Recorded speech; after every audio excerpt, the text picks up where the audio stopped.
બિસ્મિલ્લાહિર્રહમાનિર્રહીમ. ઇમામ મુસા કાઝિમ અલૈહિસ્સલામની ઇમામતની હિદાયત. અહ્લ બૈત અલૈહિસ્સલામના 12 અઈમ્મા અલૈહિસ્સલામની ઇમામતનો અકીદો તે રસૂલુલ્લાહ સલ્લલ્લાહુ અલૈહિ વસલ્લમના ઝમાનાથી ખૂબ જ જાહેર અકીદો હતો. રસૂલુલ્લાહ સલ્લલ્લાહુ અલૈહિ વસલ્લમે પોતાની હયાતી દરમિયાન વારંવાર મુસલમાનોને જણાવ્યું અને 12 ખલીફાઓની સરદારી અહ્લ બૈત અલૈહિસ્સલામના ઇમામો ઉપર ભાર આપ્યો છે. આપ સલ્લલ્લાહુ અલૈહિ વસલ્લમે આ હદીસો ફક્ત ભવિષ્યવાણી તરીકે નથી કહી, બલકે આ દીની હુકમોને જાણવા અને તેમાં માનવું વાજિબ હોવાનું સૂચવ્યું છે. આ બાબતે દસ્તાવેજી પુરાવાઓ પણ છે કે તેઓની સંખ્યા 12 છે અને તેમાં કોઈ વધારો કે ઘટાડો કરી શકતું નથી. સૂરે નિસાની 59મી આયતમાં અલ્લાહ ફરમાવે છે, યા અય્યુહલ્લઝીના આમનુ અતિઉલ્લાહ વ અતિઉર રસૂલ વ ઉલિલ અમ્રે મિનકુમ. એ ઈમાન લાવનારાઓ, અલ્લાહની ઇતાઅત કરો અને રસૂલની અને તમારામાંથી સાહેબાને આમ્ર હોય તેની ઇતાઅત કરો. જનાબે જાબિર ઇબ્ને અબ્દુલ્લાહ અંસારી અલૈહ રહમાનું બયાન છે કે જ્યારે આ આયત નાઝિલ થઈ તો મેં હઝરત રસૂલ ખુદા સલ્લલ્લાહુ અલૈહિ વસલ્લમની ખિદમતમાં પૂછ્યું, અલ્લાહ તાલા અને તેના રસૂલની મારફત મેળવી, પરંતુ આ ઉલિલ આમ્ર કોણ છે જેમની ઇતાઅતને અલ્લાહે આપની ઇતાઅતની સાથે જોડી છે?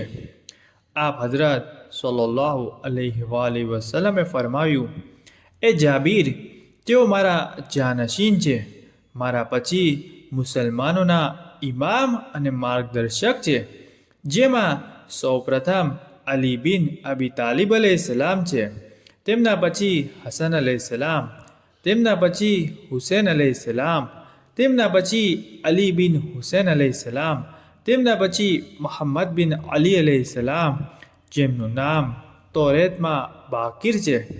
એ જાબીર, તમે તેમની મુલાકાત કરશો. તમારી જ્યારે તેમનાથી મુલાકાત થાય તો તેમને મારા સલામ કહેશો. તેમના પછી સાદિક જાફર બિન મુહમ્મદ અલૈહિસ્સલામ, તેમના પછી મૂસા બિન જાફર અલૈહિસ્સલામ, તેમના પછી અલી બિન મૂસા અલૈહિસ્સલામ, તેમના પછી મુહમ્મદ બિન અલી અલૈહિસ્સલામ, તેમના પછી અલી બિન મુહમ્મદ અલૈહિસ્સલામ, તેમના પછી હસન બિન અલી અલૈહિસ્સલામ, તેમના પછી મારા હમનામ અને હમ કુન્નિયાત કે જે અલ્લાહની હુજ્જત છે તેની જમીન પર અને તેના બંદાઓ પર તેની આખરી હુજ્જત છે, તે ઇબ્નુલ હસન ઇબ્ન અલી અજ્જલલ્લાહુ તાલા ફરજો શરીફ છે. આ તે જ છે જેમના થકી ખુદા અઝ્ઝ વ જલ્લ પૂર્વ અને પશ્ચિમને ફતેહ કરશે. આ તે જ છે જે પોતાના શિયા અને દોસ્તોથી ગેબતમાં રહેશે અને ગેબતના દોરમાં તેમની ઇમામત પર ફક્ત તે જ સાબિત કદમ રહેશે જેના દિલનું ઇમ્તિહાન અલ્લાહે ઈમાનથી લીધું હશે. આ રીતે રસૂલુલ્લાહ સલ્લલ્લાહુ અલૈહિ વસલ્લમે સ્પષ્ટ રીતે હિદાયતના ઇમામ બાબતે જણાવ્યું છે, પરંતુ અમુક લોકો સહી ઇમામની ઇમામતને ન સ્વીકારી, જેના કારણે ઇમામતના સહી અકીદાથી મહેરૂમ રહી ગયા. દાખલા તરીકે, ઇમામ સાદિક અલૈહિસ્સલામના મુખ માનનારા ભૂલથી એવું સમજી બેઠા કે ઇમામના સૌથી મોટા ફરઝંદ ઇસ્માઇલ ઇમામના વસી હશે. કદાચ એટલા માટે એવું બન્યું હોય કે અત્યાર સુધી હંમેશા ઇમામોના મોટા ફરઝંદ ઇમામ બનતા હતા, સિવાય કે ઇમામ હુસૈન અલૈહિસ્સલામ. જો કે હકીકતમાં ઇસ્માઇલ ઇમામ સાદિક અલૈહિસ્સલામની હયાતીમાં હિજરી સન 136માં આપના પિતાની શહાદતના 12 વર્ષ પહેલાં વફાત પામ્યા હતા.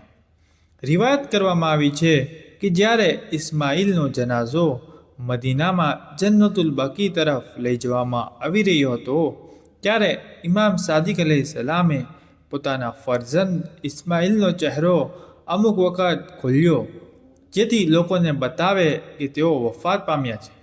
આપની આમ કરવા પાછળની નિયત એ લોકો કે જેઓ એમ માનતા હતા કે ઇસ્માઇલ ઇમામ સાદિક અલૈહિસ્સલામના વસી છે, તેઓ ઉપર હકીકત સ્પષ્ટ કરવા માટે હતી કે ઇસ્માઇલ વફાત પામ્યા છે, અને લોકોના દિલોથી શંકા દૂર કરે કે ઇસ્માઇલ હજુ હયાત છે. કિતાબુલ ઇરશાદ ભાગ 2 પાના નંબર 209 અને 210.